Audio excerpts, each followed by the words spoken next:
Hey everybody, just a quick video, not much going on. I've been on the new medication for about a month. So far so good, thankfully. The headaches aren't nearly as bad as it was. Like I was having a migraine almost every day and now I'm not, so that's nice. Still have headaches, just not nearly as bad. So that's a huge relief. I'm not as tired either, so that's definitely a plus. It's nice not having to take a nap every day because you can't function if you don't. So that's a plus. It's nice to have another few hours in my day where I can actually be productive. Um, so fourth time is hopefully the charm. So far, so good. We'll see how it goes as my body adjusts more and more to it. Um, been dealing with allergies, so that sucks. But I'm on the mend, thankfully. Hopefully it doesn't get worse though, because I had to mow the grass today, so you never know. Update on my mom. She had an MRI today, and there's swelling. They don't know if it's swelling from the radiation or if it's swelling because the cancer has grown more. They'll see. They're going to wait and see at the next scan, which is going to be in like 5 or 6 weeks. So it's more waiting. They put her back on a steroid again to try to get the swelling to go down more. And then her white cell count was too low to start the next chemo pill. So they're gonna wait another week, test her blood to see where her levels are, and then they'll go from there. I messaged with her yesterday, and it was like she was really, really confused. Like it was the worst that I have seen her or communicated with her. So that's kind of a bummer, but I'm just counting down. Like we have about a month till I'm up there for a week during my kids' spring break. And then after that, we'll be up there in July, and I'll be able to be with her and help her daily instead of only being able to sometimes message with her, because sometimes she just can't message back. She's just not up to it. So that's that. I was just reading my devotional, which I'm really bad at doing devotionals every day. I try to read the Bible with my kids every day, but that doesn't happen either. But we're trying. That's all we can do. We can try.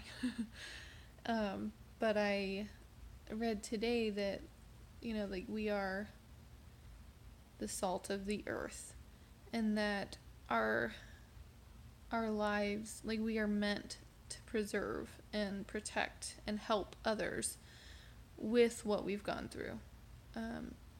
And that's a huge thing for me, because I know beyond any shadow of a doubt that the things I've gone through in life are so that I can help others. And that's the person I am. I like to be able to relate to people. I like to be able to say, yes, I understand how much that hurts.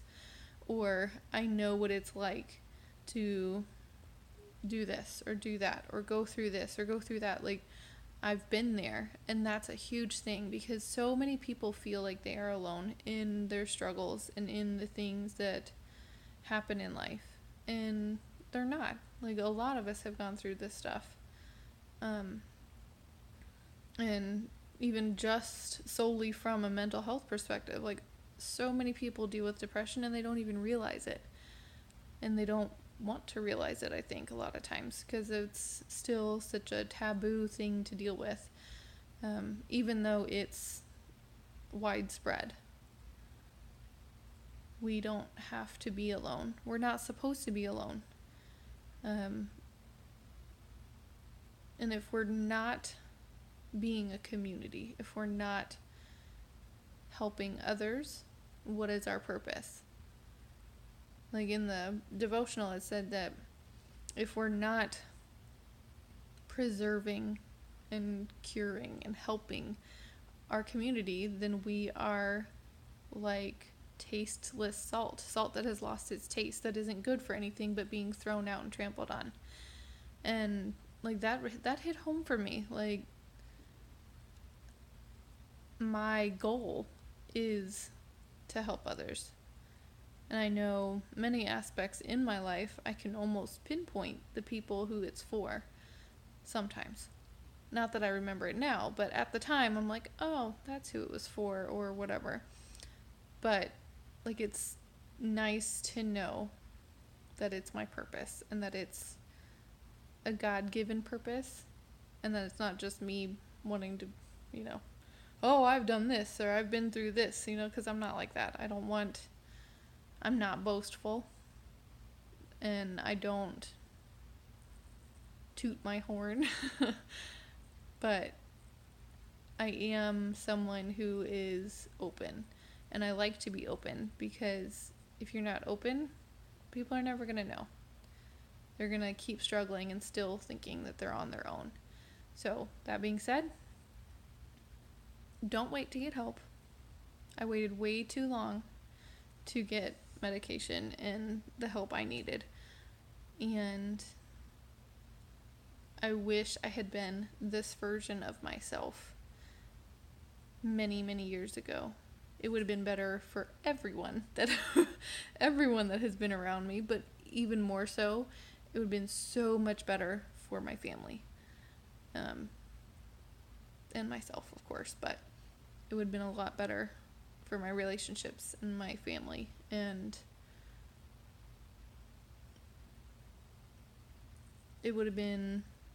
life would have been much more enjoyable and not so hard. So don't wait. Get help if you need it. If you don't need it, be the help to someone else. And keep going.